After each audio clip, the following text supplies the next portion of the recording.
Elle voulait juste lui faire une surprise. Une pièce rare. Un cadeau d'anniversaire pour l'homme qu'elle aime. Elle est entrée dans la boutique avec douceur, sans bijoux, sans logo, sans masque. Mais ici, à Nice, dans cette rue où tout brille, ils ne regardent que ce qui scintille. Et ce qu'ils n'ont pas vu, c'est ce qu'elle n'a pas eu besoin de dire. Parfois, la dignité ne fait pas de bruit. Elle avance silencieusement, le cœur battant pour les bonnes raisons. Le soleil de Nice caressait l'avenue Jean-Médecin ce matin-là. Élise Duhamel remonta ses lunettes sur son nez et contempla la vitrine de la boutique, Chrono Excellence. Derrière la vitre, des montres d'exception scintillaient, attendant des poignées privilégiées. Elle prit une profonde inspiration.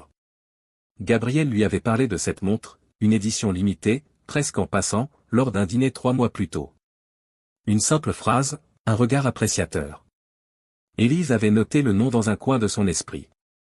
Pour son anniversaire. Pour lui. Élise poussa la porte. Le carillon chanta doucement. La fraîcheur climatisée remplaça l'air méditerranéen. Autour d'elle, le luxe parlait bas. Cuir poli, bois précieux, vitrines éclairées comme des écrins. 3 clients, lunettes de soleil relevées sur des cheveux parfaits, observaient des merveilles horlogères. Une vendeuse s'occupait d'un couple dans un coin. Et puis, il y avait Victor. Grand, mince, costume bleu roi impeccable. Directeur de la boutique depuis 6 ans. Regard expert. Il l'observa entrer. Élise, dans sa robe en lin clair, sandales plates aux pieds, sac en toile beige à l'épaule. Cheveux simplement attachés, visage à peine maquillé. Belle, mais sans artifice. Elle s'approcha du comptoir avec un sourire poli. Elle salua simplement, sa voix douce se mêlant au silence feutré du lieu. Victor inclina légèrement la tête, sans lui rendre son sourire. Ses yeux parcouraient déjà Élise, l'évaluaient en quelques secondes à peine. La décision était prise avant même qu'elle n'ouvre la bouche. Lorsqu'Élise demanda à voir la Celestia Moonlight Limited, Victor lui répondit que ce modèle était réservé à leur clientèle régulière. Un silence flotta entre eux. Les autres clients ralentirent leurs mouvements, écoutant discrètement l'échange. Élise demeura calme, son regard ancré dans celui de Victor. Elle demanda simplement si elle pouvait au moins voir la montre, expliquant qu'il s'agissait d'un cadeau important. Victor ajusta sa cravate, son regard parcourant à nouveau la silhouette d'Élise, s'arrêtant sur ses mains sans bijoux, son sac sans logo. Il lui suggéra alors, d'une voix à peine voilée de condescendance, qu'elle serait peut-être plus à l'aise dans la galerie marchande au bout de l'avenue, où elle trouverait des modèles plus accessibles. Un pas de côté, et il lui indiquait subtilement la sortie. Les autres clients observaient maintenant sans même prétendre le contraire. Quelqu'un étouffa un rire. Élise ne s'y a pas. Pas un muscle de son visage ne trahit ce qu'elle ressentait. Elle inclina simplement la tête, digne comme une reine sans couronne. Elle remercia Victor pour son temps, puis tourna les talons et traversa la boutique de son pas tranquille. La porte se referma derrière elle, le carillon chantant comme si rien ne s'était passé. Victor avait déjà oublié son visage lorsque, 1 heure plus tard, le soleil de fin d'après-midi commença à dorer les façades niçoises. Un SUV noir mat aux lignes épurées, une Mercedes Maybach, s'arrêta juste devant la boutique.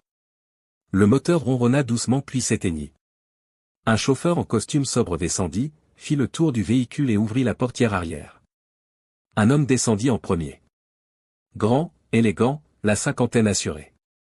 Gabriel Rousseau portait un costume gris anthracite taillé sur mesure qui épousait parfaitement sa silhouette. Pas un détail superflu.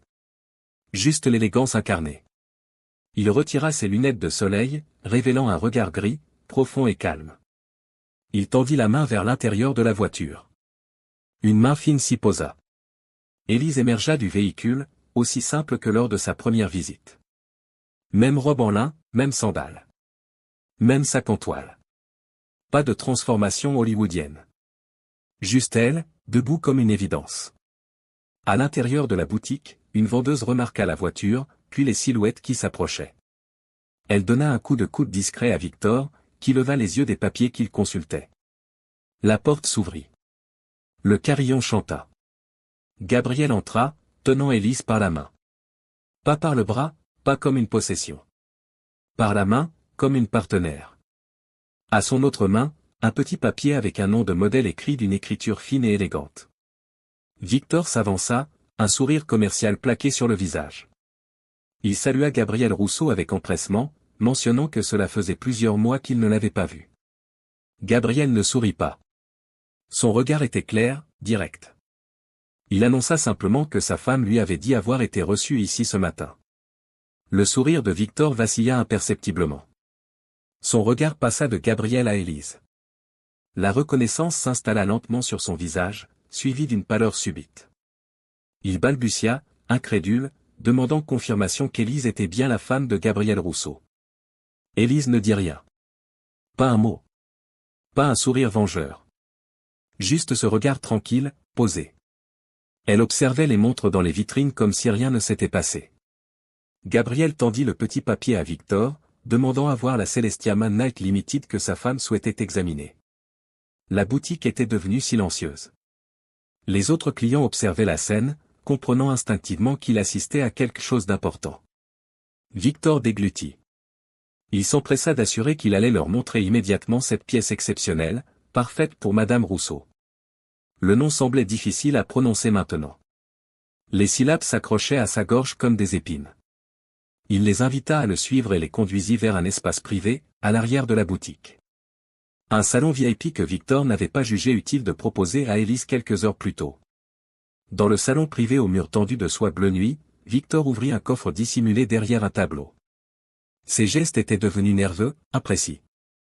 Il en sortit un écrin de bois sombre veiné d'or. Il présenta la Celestia Man Night Limited avec révérence, soulignant que seulement 12 exemplaires existaient dans le monde. Il ouvrit l'écrin avec une précaution presque excessive. Sur un coussin de velours reposait une montre d'une beauté saisissante. Un cadran bleu nuit profond, où semblaient danser des étoiles véritables. Des aiguilles en or blanc, fines comme des cils. Le bracelet en cuir d'alligator noir mat complétait cette œuvre d'art à porter au poignet. Gabriel regarda Élise, attendant sa réaction. C'était son moment, sa décision. Élise observa la montre en silence. Elle tendit la main et la prit délicatement, l'examina sous la lumière douce des spots. Elle demanda si elle pouvait l'essayer, sa voix toujours aussi calme qu'au matin. Victor s'empressa d'acquiescer, proposant son aide. Mais Gabriel l'arrêta d'un geste, affirmant que sa femme pouvait s'en charger elle-même. Élise attacha la montre à son poignet. Elle la regarda sous différents angles, observant comment la lumière jouait sur le cadran, comment les constellations semblaient s'animer au moindre mouvement. Victor remplissait le silence avec des explications techniques, vantant la précision du mouvement, la rareté des matériaux, les années de savoir-faire concentrées dans ce bijou mécanique. Élise écouta poliment. Puis, doucement, elle détacha la montre et la reposa dans son écrin. Elle reconnut simplement la beauté de l'objet, puis regarda Gabriel avec un sourire. Ce n'était pas un sourire de triomphe. Juste un sourire de tendresse. Elle ajouta, presque dans un murmure, que finalement, cette montre ne disait pas grand-chose. Gabriel comprit. Il hocha la tête et referma l'écrin. Il remercia Victor pour son temps et se leva. Victor parut désarçonné, demandant s'il ne souhaitait pas acquérir la montre. Gabriel répondit simplement par la négative, expliquant que ce n'était pas ce qu'il cherchait finalement. Il prit la main d'Élise, qui se leva à son tour. Ils traversèrent la boutique côte à côte. Pas un mot sur ce qui s'était passé le matin même. Pas une allusion. Pas une leçon de morale verbalisée. Juste avant de franchir la porte, Élise s'arrêta, se tourna vers Victor qui les suivait, confus. Elle commenta simplement la beauté de la boutique et le remercia de les avoir reçus. Dehors, le soleil de Nice commençait à décliner. La voiture attendait toujours. Le chauffeur ouvrit la portière en les voyant approcher. Gabriel demanda à voix basse à Élise si elle était sûre de sa décision, rappelant que c'était bien la montre dont elle lui avait parlé. Élise serra sa main et sourit, révélant qu'elle avait trouvé mieux pour son anniversaire, un week-end, juste tous les deux, sans montre, sans rendez-vous, sans téléphone. Juste le temps. Gabriel la regarda longuement avant de sourire à son tour. Le temps, le vrai, celui qu'on ne peut pas acheter. Ils montèrent dans la voiture, qui s'éloigna doucement. Dans la boutique, Victor regardait par la vitrine, l'écrin toujours entre les mains. Ce qu'il tenait était précieux, rare, convoité. Mais ce n'était pas ce qui avait le plus de valeur ce jour-là. 2 semaines plus tard, Élise et Gabriel se trouvaient dans leur maison en bordure de mer, à quelques kilomètres de Nice. Une villa sans ostentation, nichée dans la verdure, les pieds presque dans l'eau. Le soleil se couchait sur la Méditerranée, peignant le ciel de teintes roses et orangées. Ils étaient assis sur la terrasse, un verre de vin local entre les mains. Devant eux, sur la table en bois d'olivier, un petit paquet enveloppé de papier craft et orné d'une simple ficelle. C'était l'anniversaire de Gabriel. 53 ans aujourd'hui. Je peux l'ouvrir maintenant, demanda-t-il avec un sourire. Élise acquiesça. Elle observait son mari avec tendresse, ses yeux reflétant la lumière du soir. Gabriel défit délicatement la ficelle, déplia le papier avec soin. À l'intérieur se trouvait un petit carnet relié de cuir, usé au coin, visiblement ancien. Il l'ouvrit avec précaution. Les pages jaunies révélaient une écriture fine, élégante. Des dates. Des pensées. Des poèmes. Un journal intime datant des années 1920. C'est le journal d'Antoine Leclerc, murmura Élise. Ce horloger français dont tu m'as parlé. Celui qui a inspiré ta première collection. Gabriel caressa la couverture, stupéfait.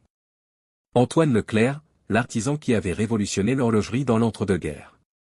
L'homme qui avait créé des mécanismes d'une précision inouïe, avant de disparaître mystérieusement à la veille de la Seconde Guerre mondiale. Une de ces rares montres avait été le premier achat important de Gabriel, alors qu'il n'était qu'un jeune homme passionné mais désargenté. Comment as-tu ? Il ne termina pas sa phrase, trop ému. J'ai cherché pendant des mois, expliqua doucement Élise. J'ai contacté des collectionneurs, des historiens. Ce journal était conservé par la petite-fille d'Antoine, une dame âgée qui vit à Lyon. Je suis allé la rencontrer plusieurs fois. Elle a fini par accepter de s'en séparer quand elle a compris à quel point son grand-père t'avait inspiré. Gabriel tournait les pages avec révérence. Il s'arrêta soudain sur une entrée particulière, datée du 17 août 1928. Ce que les gens ne comprennent pas, avait écrit Antoine Leclerc, c'est que je ne fabrique pas des montres. Je fabrique du temps rendu visible. Chaque mécanisme que je crée est un battement de cœur métallique. Une respiration d'engrenage. Le temps n'est pas ce qui s'écoule, mais ce qui nous relie tous, invisiblement. Gabriel leva les yeux vers Élise. Une larme brillait au coin de sa paupière. Tu comprends maintenant, dit doucement Élise, pourquoi la Célestienne ne me semblait pas suffisante. Elle montre le temps. Ce journal raconte ce qu'est le temps. Gabriel posa le carnet et prit les mains d'Élise dans les siennes. Quand je t'ai rencontré, tu donnais ces cours de littérature à l'université. Tu parlais de Proust et du temps perdu. J'étais venu faire une conférence sur le luxe éthique, et je me sentais tellement important avec mes montres et mes hôtels. Et puis tu m'as invité à dîner, et j'ai refusé, sourit Élise. 3 fois, précisa Gabriel avec un petit rire. Pour finalement accepter un café dans un bistrot minuscule. Je voulais voir l'homme, pas le milliardaire, dit simplement Élise. Gabriel serra ses mains un peu plus fort. Ce jour-là, dans la boutique, quand tu es revenu avec moi. Ce n'était pas pour prendre une revanche, acheva Élise. C'était pour te montrer quelque chose d'important. Que même avec tout l'argent du monde, on peut être invisible aux yeux de certains. Et que même sans un sou, on peut être précieux aux yeux de ceux qui comptent vraiment. Le soleil avait presque disparu à l'horizon. La première étoile apparut dans le ciel, semblable à une minuscule aiguille d'or sur un cadran bleu nuit. Gabriel referma doucement le journal d'Antoine Leclerc et le posa sur la table. Puis il se leva et tendit la main à Élise. Viens. Marchons sur la plage. Ils descendirent lentement vers le rivage. Ni montre, ni téléphone. Juste le temps qui s'écoule, invisible et précieux. Juste eux, marchant main dans la main sur le sable encore tiède, leurs silhouettes se découpant dans le crépuscule. Un mois s'était écoulé. Victor avait changé. Imperceptiblement d'abord, puis de façon plus évidente pour ceux qui le côtoyaient chaque jour. Il avait commencé par repenser l'accueil dans sa boutique. Plus de distinction basée sur l'apparence. Plus de jugement hâtif. Il avait organisé des formations pour son personnel, insistant sur l'importance de la courtoisie universelle. Ce matin-là, il ajustait une vitrine lorsqu'une jeune femme poussa la porte de la boutique. Elle portait un jean simple, des baskets, et un t-shirt blanc sous une veste en jean. Son sac à dos semblait avoir vu plusieurs continents. Elle avait l'air d'une étudiante en voyage, le visage légèrement brûlé par le soleil du midi. Victor s'approcha d'elle avec un sourire sincère. « Bonjour, mademoiselle. Bienvenue chez Chrono Excellence. En quoi puis-je vous être utile ?» La jeune femme parut surprise par cet accueil chaleureux. Elle expliqua qu'elle cherchait simplement un cadeau pour son père, professeur d'université, qui prendrait sa retraite le mois prochain. Elle n'avait pas beaucoup d'argent, précisa-t-elle, mais elle souhaitait lui offrir quelque chose de spécial, peut-être une montre qui ne soit pas trop luxueuse mais de bonne qualité.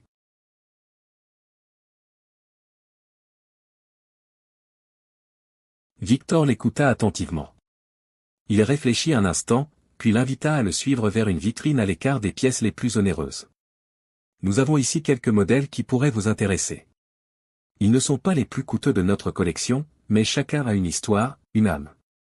Il lui montra plusieurs montres, expliquant pour chacune ses particularités, son mécanisme, sa provenance.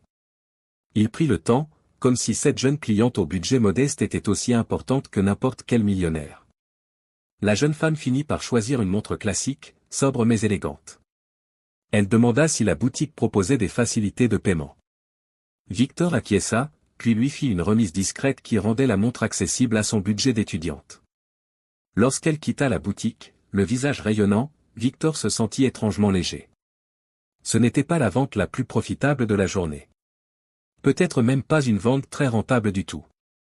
Mais quelque chose d'autre s'était produit, quelque chose qui, étrangement, lui rappelait le regard tranquille d'Élise Rousseau. Le soir venu, alors qu'il fermait la boutique, Victor remarqua une voiture garée de l'autre côté de la rue. Une Mercedes Maybach noire. Le chauffeur était au volant, mais les passagers semblaient avoir quitté le véhicule. Victor regarda autour de lui, intrigué. C'est alors qu'il les vit, assis à la terrasse d'un petit café, quelques mètres plus loin. Élise et Gabriel Rousseau, savourant simplement un espresso, observant les passants, parlant doucement. Élise tourna la tête et leurs regards se croisèrent. Elle ne fit aucun signe, n'adressa aucun salut. Juste ce même regard tranquille, cette même dignité silencieuse. Victor s'approcha, hésitant. Il s'arrêta près de leur table. Madame Rousseau, Monsieur Rousseau. Bonsoir. Gabriel hocha poliment la tête. Élise sourit légèrement. J'aimerais vous remercier, continua Victor, la voix légèrement tendue. Pour la leçon que vous m'avez donnée. Élise pencha légèrement la tête, comme pour l'inviter à poursuivre. J'ai repensé ma façon de voir les gens, d'accueillir mes clients. Aujourd'hui, une jeune étudiante est venue acheter un cadeau pour son père. Avant, je l'aurais probablement éconduite. Aujourd'hui, j'ai pris le temps. Et c'était juste. Élise acquiesça doucement. Ce n'est pas une question de faire ce qui est bon pour les affaires, dit-elle calmement. C'est une question de faire ce qui est juste pour l'âme. Victor hocha la tête, comprenant enfin. Voulez-vous vous joindre à nous, proposa Gabriel, indiquant une chaise libre à leur table. Victor hésita, puis déclina poliment. Je vous remercie, mais j'ai encore du chemin à faire. Des habitudes à changer. Des préjugés à défaire. Il s'inclina légèrement et s'éloigna, marchant d'un pas plus léger qu'à l'accoutumée. Élise et Gabriel le regardèrent partir. Puis ils échangèrent un regard, ce regard qui n'appartenait qu'à eux, où les mots étaient superflus. Le lendemain matin, lorsque Victor ouvrit sa boutique, il trouva un petit paquet sur le seuil. À l'intérieur, un carnet relié de cuir simple mais élégant. Sur la première page, une citation écrite à la main, le temps le plus précieux est celui que l'on offre sans le compter. Pas de signature. Pas besoin. Victor plaça le carnet dans le tiroir de son bureau. Puis il prépara sa boutique pour la journée nouvelle, conscient que le luxe véritable ne se mesurait pas à la brillance d'une vitrine, mais à la lumière dans un regard. Car ce qui a vraiment de la valeur ne scintille pas toujours. Parfois, cela brille d'une lumière invisible, que seuls peuvent voir ceux qui savent regarder avec le cœur. Ce récit ne parle pas d'argent. Il parle de ce qu'on ne voit pas. De cette force tranquille qui ne se défend pas, parce qu'elle n'a rien à prouver. Élise ne cherchait pas le pouvoir. Elle cherchait un cadeau. Mais ce jour-là, elle a offert une leçon. Ce n'est pas la richesse qui a parlé. C'est la dignité. Et dans un monde où tout se vend, c'est encore ce qui a le plus de valeur.